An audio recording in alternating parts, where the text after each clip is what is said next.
सुखदेव जी महाराज वर्णन कर रहे हैं, भगवान अपिता रात्रि ही शरदोत्फुल्ल मल्लिका वीक्षिरंतुम मनश्चक्रे योग मायामुपाश्रितः।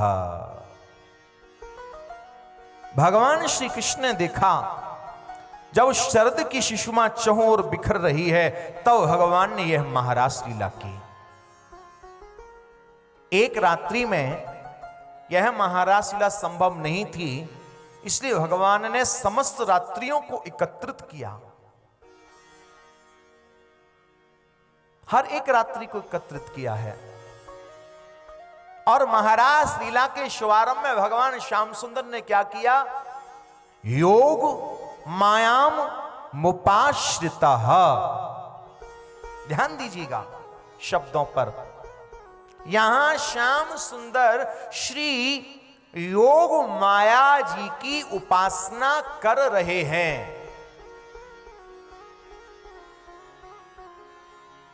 यहां पर कई बार भ्रांति हो जाती है इस शब्द पर, इस भाव पर, क्योंकि यहां पर आचार्य श्री सुखदेव जी महाराज ने कहा है योग माया उपाश्रितः, कृष्ण योग माया की उपासना कर रहे हैं। तो बड़े बड़े विद्वान यहां पर अपना मत रखते हैं कि शायद भगवान ने किसी देवी की आराधना की, किसी शक्ति की आराधना की।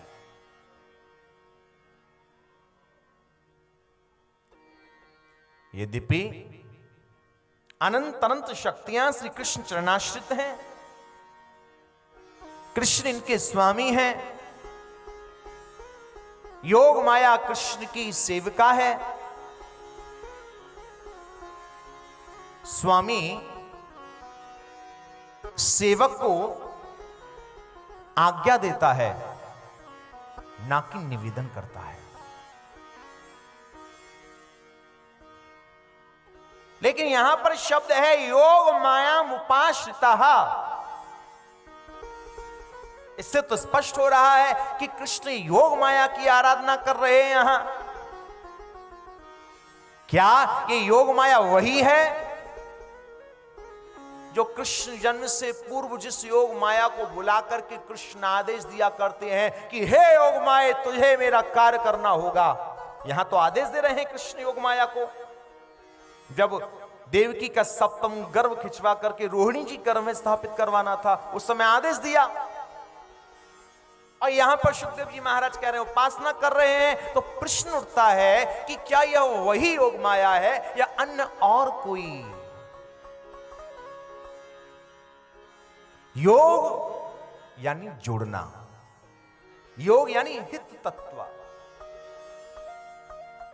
यहां बड़ा स्पष्ट है कि कृष्ण ने योग माया, वो योग माया की आराधना नहीं की जो कृष्ण आश्रित है, चरणाश्रित है।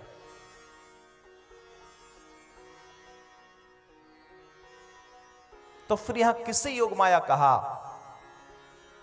यहां जो योग कहा गया वह रस मूल आनंदनी, रस की मूल प्यारी, कृष्ण के अधरों को सुशोभित करने वाली प्यारी श्री वंशी जी के लिए कहा गया है। रसमूल आनंदनी मुरलिका के लिए कहा गया। कृष्ण ने यहां किसकी आराधना की? वंशी जी की आराधना की है साहब, वंशी जी की आराधना।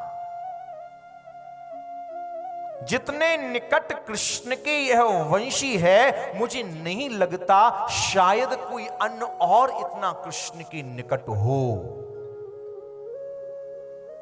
और वैसे भी आप कृष्ण के चरित्र से वंशी जी को अलग कर दीजिए, कृष्ण की लीलाएं उतनी शोभायमान नहीं लगेंगी। कृष्ण की लीलाओं को शोभायमान यदि बनाने वाली है तो एकमात्र वंशी जी ही है।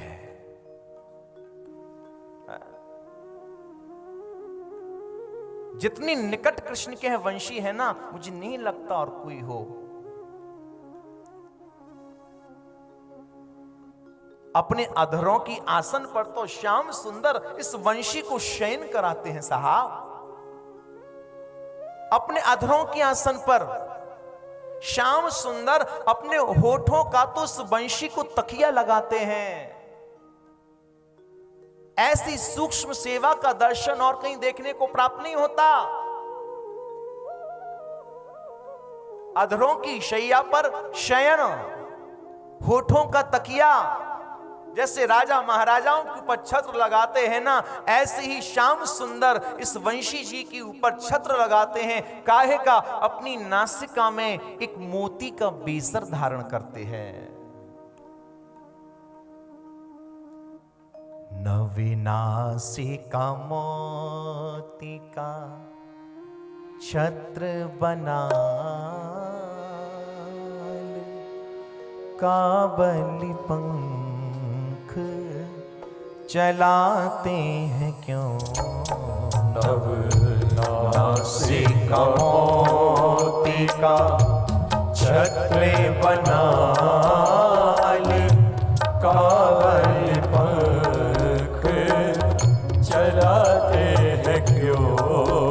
अधेरों की शैया बिछा कर के सुख पूर्वक नींद सुलाते हैं क्यों? अधेरों की शैया बिछा कर के, शब्दों पर ध्यान दीजिएगा, पूर्वक नींद सुलाते। अधरों की शैया पर शयन कराते हैं, होठों का तकिया, नासिका में मोती का बेसर धारण करते हैं, मानुष का छत्र लगाते हो। और इतना ही नहीं, श्याम सुंदर अपने घुंघराले घुंघराले केशों से इस वंशी की हवा भी करते हैं साहब, है? नवीनासिका मोती का छत्र बना, कावली पंख चलाते हैं क्यों? नवीनासिका मोती का छत्र बना, कावली पंख चला। जब इस वंशी को गर्मी लगती है तो श्याम सुंदर अपने घुंघराले घुंघराले केशों से इस वंशी की हवा भी करते हैं। अरे साहब, इतना ही नहीं, जब ये वंशी थक जाती है तो श्याम सुंदर अपने हाथों की उंगलियों से इस वंशी के चरण भी दबाया करते हैं। इतनी सूक्ष्म सेवा तो साहब कहीं और देखने को प्राप्त नहीं होती। इसलिए तो ब्रज गोपिकाएं आपस में कहती हैं, इतना तुझको अपनाते हैं क्यों? अधरामृत भोग लगाते हैं क्यों? इतना तुझको अपनाते हैं क्यों? अधरामृत भोग लगाते हैं क्यों? अधेरामृत भोग लगाते हैं क्यों? अधेरामृत भोग लगाते हैं क्यों?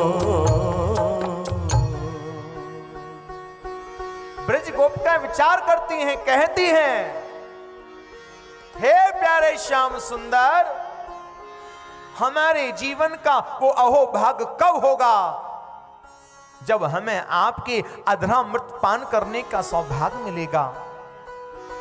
लेकिन कृष्ण ने किसी भी ब्रज गोपिका को अपने अधरामृतों का पान नहीं कराया। उनके घर गए, माखन को लूट करके खाया, मटकियों को फोड़ा, लेकिन कभी उनको अपने अधरामृतों का पान नहीं कराया। कहती रह गई, हे प्यारे श्याम सुंदर, वो अहोभाग्य कब होगा जब हम आपके अधरामृतों का पान कर पाएंगे। लेकिन कृष्ण ने अपने अधरामृतों का पान भी कराया है तो केवल रस मूल आनंदनी मुरली का रस की मूल प्यारी श्री वंशी जी को ही कराया। श्याम सुंदर इस महारास क्रीड़ा को शोभायमान बनाने के लिए, अनंत अनंत ब्रजगोपिकाओं को एकत्रित करने के लिए श्याम सुंदर प्यारी वंशी जी का आश्रय ले रहे हैं। यहां वंशी का जो स्वरूप है वह उपास्य तत्व के रूप में है। यहां कृष्ण का जो स्वरूप है वो उपासक के रूप में है। यद्यपि दुनिया कृष्ण की उपासक है, कृष्ण उपास्य तत्व है जगत वालों के लिए। अरे जो जगत वालों के लिए उपास तत्व है, आश्चर्य की बात, वह उपासक भी किसी का उपासक है। राधे राधे।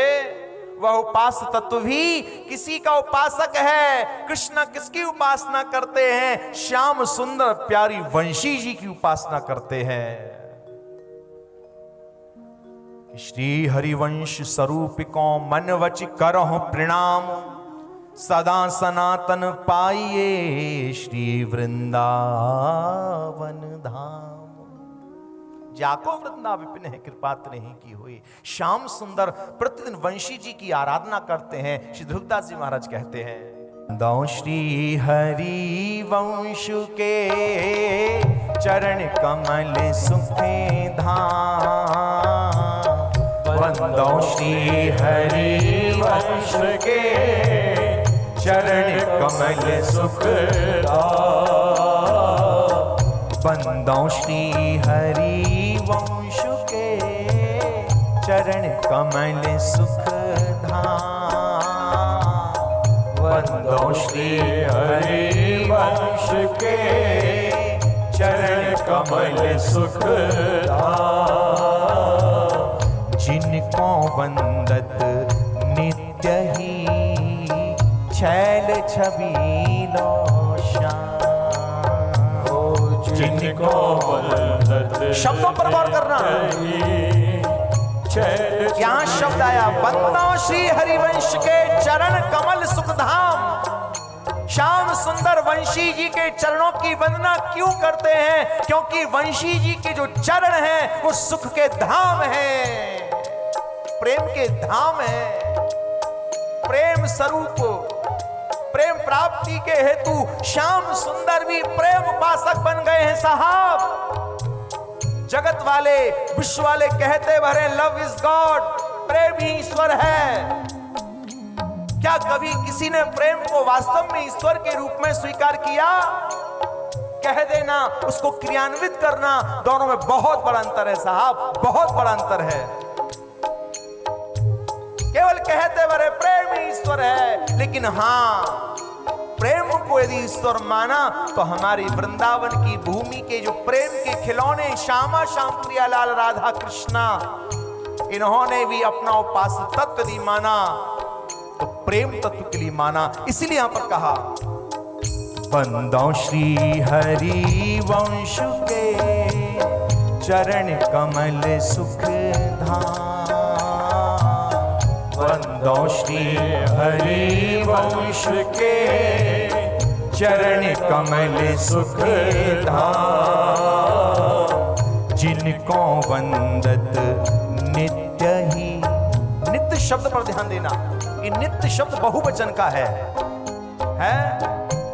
नित्य, नित्य यानी प्रतिदिन, कोई एक विशेष दिन नहीं, नित्य, नित्य यानी प्रतिदिन।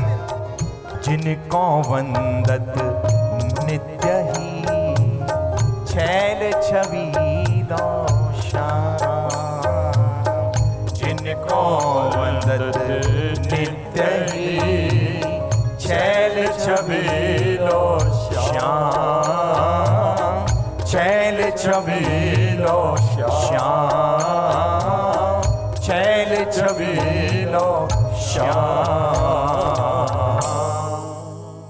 भगवान श्याम सुंदर इस महारास लीला को संपादित करने के लिए